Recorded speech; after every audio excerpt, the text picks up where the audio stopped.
हर हर महादेव। जय बाबा की। नए व्लॉग में सबका स्वागत भाइयों। व्लॉग के साथ साथ नौकरी भी करनी है, इसलिए नौकरी में आ गए भाई। 10 मिनट बचा है नौकरी में जाने को, तो तब तक एक व्लॉग बना के चलेंगे। भाई पैसा कमाना भी ज़रूरी है। जब तक यूट्यूब से कुछ नहीं होता तब तक नौकरी के लिए करना ही पड़ेगा, अपना देना पड़ेगा 100%। और उसके बाद जो बचेगा वो यूट्यूब के लिए देना पड़ेगा। फ़िलहाल एक टाइम ऐसा आएगा कि 100% यूट्यूब पे दिया जाएगा, और बाकी उसके बाद जो बचेगा वो बाकी कामों में देना पड़ेगा पैसे कमाने के लिए। तो ये बात है। अब बात ये है कि यार अब क्या चल रहा है मेरे समझ नहीं आ रहा यार। कभी तो भाई एक महीने ऐसा आता है जिस महीने में सिर्फ एब्सेंट फाइल करते रहते हैं, ठीक है। अब वो जैसे ही पीक पे होता है तो एकदम से ऐसी न्यूज़ आती है कि भाई कि इतने सालों का जो वॉर अंदर चल रहा था वो खुल के सामने आ गया। ईरान और अपना यूएस का वो वॉर सामने ले आते हैं। क्यों? क्योंकि ऐसा माना जाता है कि एब्सेंट फाइल के जो केसेस है उसको दबाने के लिए वो आगे आ गया। अब इतना सब ये चल ही रहा है कि उसके बीच में फिर ये महासंकट तेल का, कि भाई हर जगह उन्होंने तेल रोक दिया। फिर बीच बीच में धमकियाँ मिलती हैं कि हम पूरा इंटरनेट काट देंगे। अरे भाई साहब, ये सब चल ही रहा है, लोग परेशान हैं। फिर इंडिया में और ज़्यादा ऑयल के साथ साथ तुमको बाकी चीज़ों में भी सोना चांदी वो ख़रीदो मत, कम ख़रीदो का मैसेज आता है। फिर उसके बाद तुम्हारा ये सब चल ही रहा है कि इसके बीच में एक नया चीज़ और ये है कि भैया कोविड ख़त्म होने के बाद सब ठीक ठाक चल रहा था, दूसरे एक आधा वायरस निकले। अब कोई हेंटा वायरस निकल के आ रहा है, कई सारे केसेस निकलते आ रहे हैं। तो भाई ये नेचर के साथ लोगों ने जो खेला है, अब नेचर इन लोगों के साथ खेल रहा है। हेंटा वायरस, अब हेंटा वायरस का भी ये नहीं पता है कि नेचुरल है या फिर कोई ह्यूमन मेड वायरस है। क्योंकि वे कोरोना के टाइम पे भी बोला था कि ये नेचुरल है, फिर बाद में बोलते हैं कि ये ह्यूमन मेड वायरस था, इसको बनाया गया था बड़े बड़े लोगों ने ताकि पैसा कमा सके। और इसके कुछ ऐसे आर्टिकल, ऐसे पोस्ट देखे थे जिसमें लिखा था कि ये ऑलरेडी एब्सेंट फाइल में लिखा हुआ था कि एक वायरस बनाना है करके। तो ये चल क्या रहा है समझ से थोड़ा परे है। लोग बाबा अपनी ज़िंदगी शांति से जी नहीं पा रहे। कोई ना कोई नया वायरस हर 2-3 साल में। 2020-21 में कोरोना ने मार लगाई, अब धीरे धीरे ये हेंटा वायरस का भी सीन आगे आ रहा है। ग्लोबल वार्मिंग बढ़ रही है, मौसम समझ नहीं आ रहे हैं क्या चल रहा है ये। उसके ऊपर भाई साहब जो नेचुरल रिसोर्स हैं, तेल वेल ये सब, उसके लिए भी दिक्कत हो रही है। तो भाई बहुत सारी चीज़ें चल रही है और इसका हिसाब किताब बनाना पड़ेगा। कैसे करना पड़ेगा देखना पड़ेगा यार। सरकारों को, बहुत सारे देशों को मिलकर इस पर बात करनी चाहिए, चर्चा करनी चाहिए भाई इन सब कैसे निकाला जाए, इन सब क्राइसिस से कैसे निकला जाए।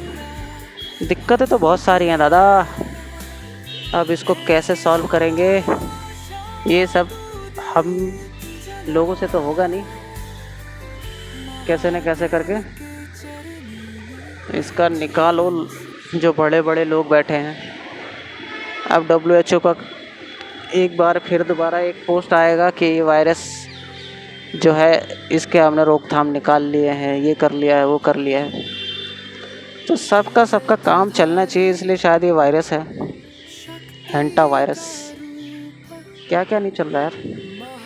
उसके इन सब सारे के बीच में हम जैसे लोग हैं जो कि अपना घर परिवार चलाने के लिए भैया नौकरी करने निकल जाते हैं, फिर उसके बाद ये हो जाता है। उसका सर देखो भैया, काम के बीच में बैठे हैं, नौकरी में जाने वाले उससे पहले भैया बड़े अधिकारी दिख जाते हैं, दुआ सलाम करनी पड़ती है। और दुआ सलाम नहीं करोगे तो बेटा वो फिर बाद में तुमसे उस चीज़ का बदला लेंगे। भाई परेशानी बहुत है। बस ये कि जियो अपनी ज़िंदगी, जैसी भी परेशानी है भैया हंस के जियो। मैं तो यही कहता हूँ भाइयों। और बाकी बाकी तो क्या बात किया जाए यार। अब अपने अपने अपने स्ट्रगल की बात की जाए तो भाई स्ट्रगल तो बहुत लंबा चल रहा है यार। कब ये स्ट्रगल थोड़ा सा कम होगा, सोचते हैं कि इस महीने थोड़ा ठीक से काम चलाएंगे, साला उस महीने और दिक्कत आ जाती है। क्या यार, दिमाग काम करना बंद कर देता है। उसके बाद भाई ये उम्र साड़ी भी तो बहुत बेकार चीज़ है। जितनी जितनी बढ़ती जाती है उतनी ज़्यादा परेशानी बढ़ती जाती है भाई।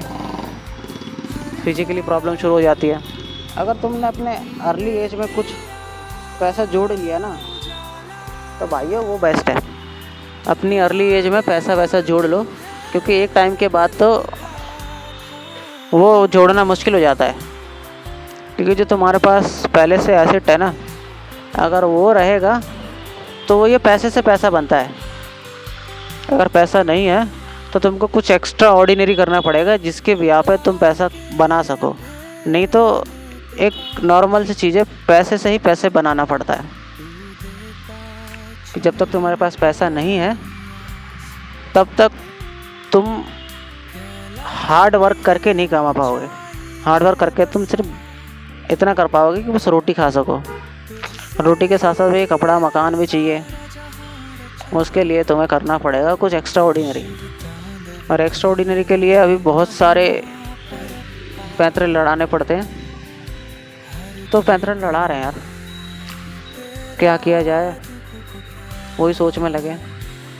देखो कैसे होता है। तो भाइयों ध्यान दो पैसा कमाने में। आज का सार यही है, पैसा और जो मुसीबतें चल रही हैं उसका वर्ल्ड लेवल पे। और उसके बाद भाई अपने परिवार पर ध्यान दो, माँ बाप की सेवा करो, है ना। अपने दोस्तों से अच्छे से पेश आओ, जो बाहर मिलता है उससे अच्छे से पेश आओ। कोई तुमको बुरा बोलता है तो बुरा बोलने की ज़रूरत नहीं है ना। तुम उसके लिए अच्छा बोलो ना उसके लिए बुरा बोलो, न्यूट्रल रहो। जो तुम्हारे साथ अच्छा करता है ऑफकोर्स तुम उसके साथ अच्छा करो, लेकिन जो तुम्हारे साथ बुरा करता है उसके साथ बुरा ना करो। अच्छा नहीं कर सकते लेकिन बुरा भी मत करना, क्योंकि एक टाइम के बाद यही होता है कि जो हो रहा है भगवान की मर्ज़ी से हो रहा है। तो वो है कि ह्यूमंस अपनी लिमिट पुश करता है, लास्ट में वही होता है जो भोले बाबा ने लिखा है। तो भोले बाबा ने अगर लिखा है सबके लिए तो अच्छा ही लिखा होगा। बाकी सब अपना किया ही भोगते हैं। तो अच्छे कर्म करो और सबका भला होगा। हर हर महादेव। जय बाबा की। आज का ब्लॉग यहीं समाप्त करते हैं।